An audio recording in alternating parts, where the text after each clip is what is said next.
Himala o sadyang pinagpala ang puso ni Albert Jimenez. Idineklara na siyang patay matapos saksakin ng paulit-ulit sa dibdib ng isang kawatan. Pero sa hindi malamang dahilan, ang puso niya biglang nagliwanag at muling tumibok. Anong misteryo ang bumalot sa kanyang pinaniniwalaang pagbabalik mula sa kamatayan? Grasya ng Diyos ang bawat pagising sa bagong umagang dumarating sa ating buhay. Ito ang napatunayan sa sarili ni Albert matapos niyang pagdaanan daw noon ang kamatayan at muling pagkabuhay.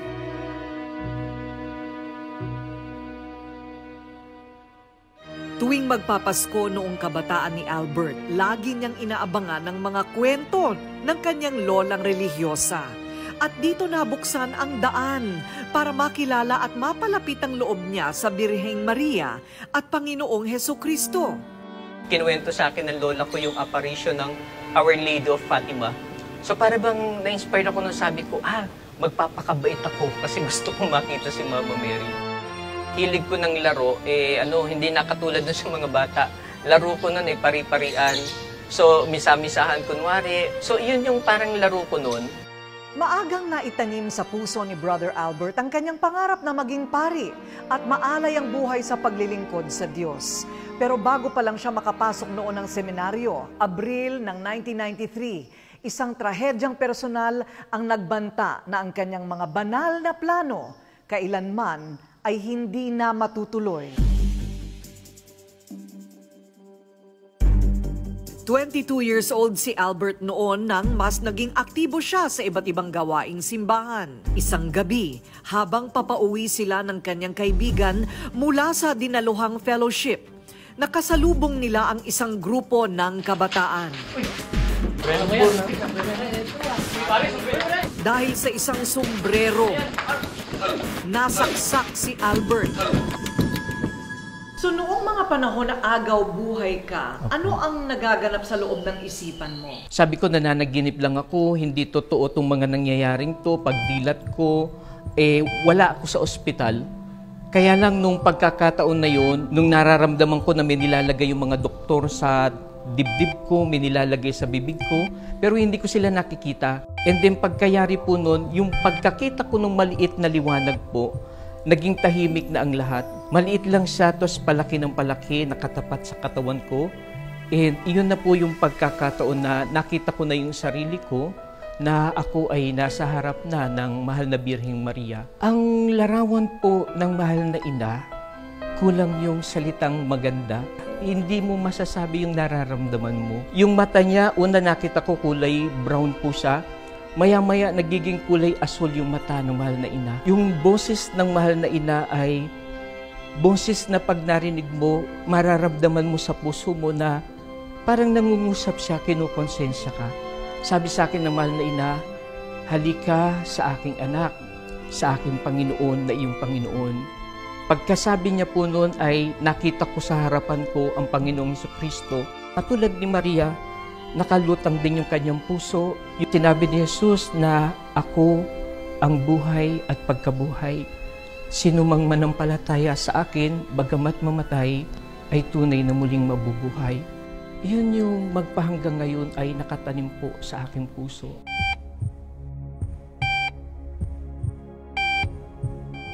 Kwento ng ate ni Albert na si Aling Florencia, isang mapait na balita ang sumalubong sa kanilang pamilya.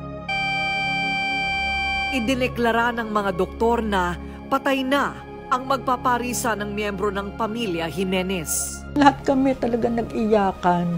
Hindi namin tanggap. Parang gumuho yung mundo sa amin. Nung dadalhin na nga sa morgue, bigla nakita nanay ko yung kamay na gumalaw.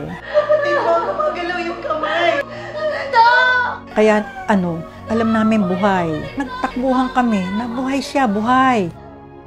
Dahil sa maliit na pag-asang napansin ng kanyang ina, muling binuksan ang katawan ni Albert. At habang isinasagawa ang biglaang operasyon, isang nakapangingilabot daw na pangitain ang mismong nakita ng kanyang doktor. So nagkaroon ka na ng malay pagkatapos ng surgery, ng operasyon. Opo, ma'am. Pagkadilat ng mata ko, nakatitig sa akin yung doktora. And then, umiyak yung doktora, sabi niya sa akin, habang inooperahan niya daw yung ugat ng puso ko, ay may nakita siyang crucifix, nagliliwanag. Yun yung malaking tumimo sa puso ko at naging daan na para sabihin sa akin ng Diyos na ang lahat ng nakita ko ay hindi hallucination or imagination. Binigyan ako ni doktora ng rosaryo. Tinatanong niya ako kung ano yung itsura ni Mama Mary, ano itsura ni Jesucristo. Ano ang sinabi ng nanay at kapatid mo tungkol sa nangyari?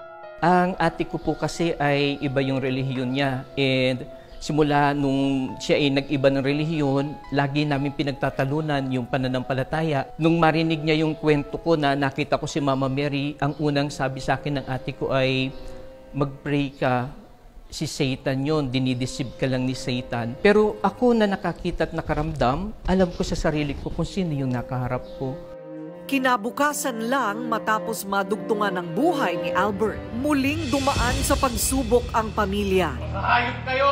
Nang atakihin naman daw ng tila Diablo ang kaka-opera pa lang na katawan ni Albert.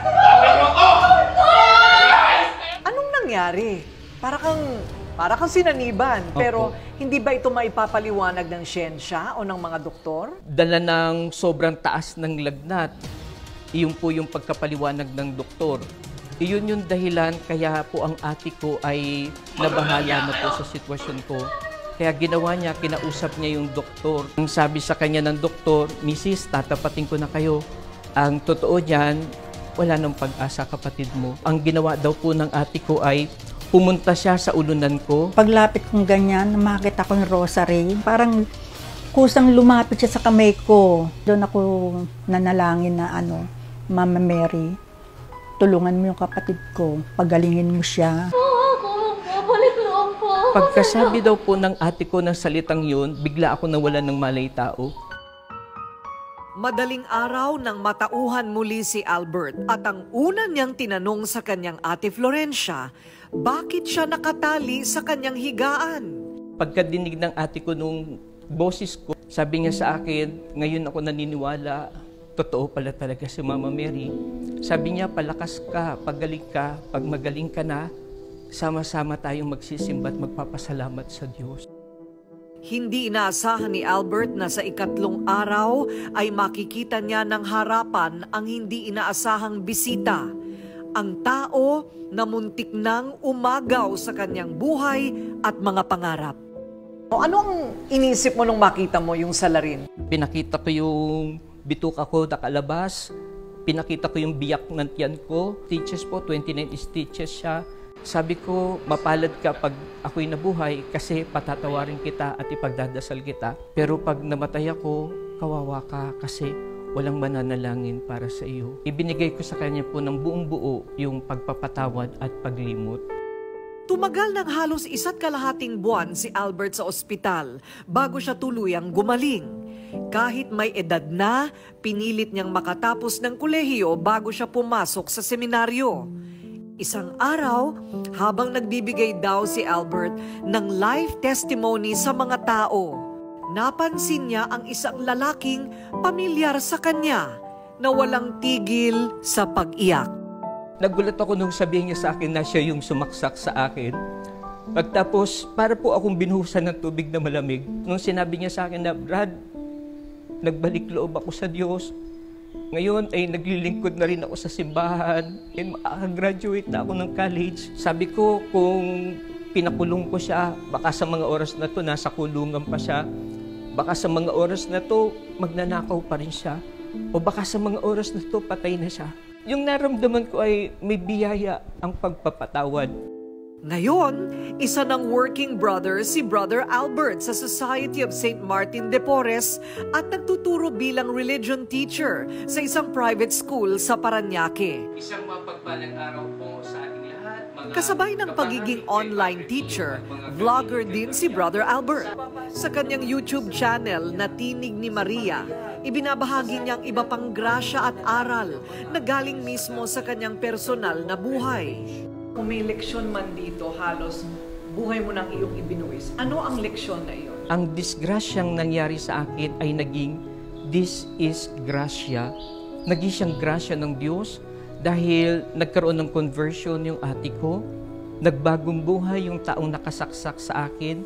And then yung biyayang ibinigay niya sa akin na pangalawang buhay ay buhay na hindi na para sa akin, kundi buhay na para sa ibang tao. Yung maramdaman mo yung pagbabago sa buhay mo, ito ay milagro na po ng Diyos. Hindi pa man ganap ang pangarap na maging pari ng 50 anyos na si Brother Albert. Ipinaubaya na niya sa kamay ng Diyos ang kanyang buhay dahil alam at ramdam niya na kahit mahirap at madalas masakit, may katumbas itong grasya para sa ikabubuti ng marami.